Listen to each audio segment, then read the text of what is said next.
الرحيم آمن الرسول بما أنزل إليه من ربه والمؤمنون كل آمن بالله وملائكته وكتبه ورسله لا نفرق بين أحد من رسول وقالوا سمعنا وأطعنا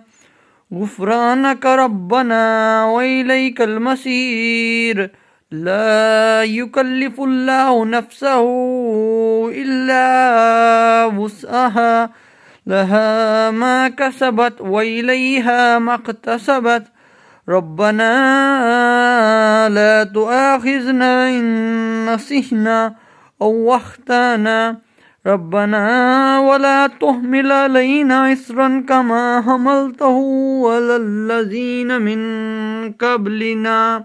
ربنا ولا تحمل ما لا طاقة لنا به واعف عنا واغفر لنا وارحمنا أنت مولانا فانصرنا على القوم الكافرين صدق الله العظيم.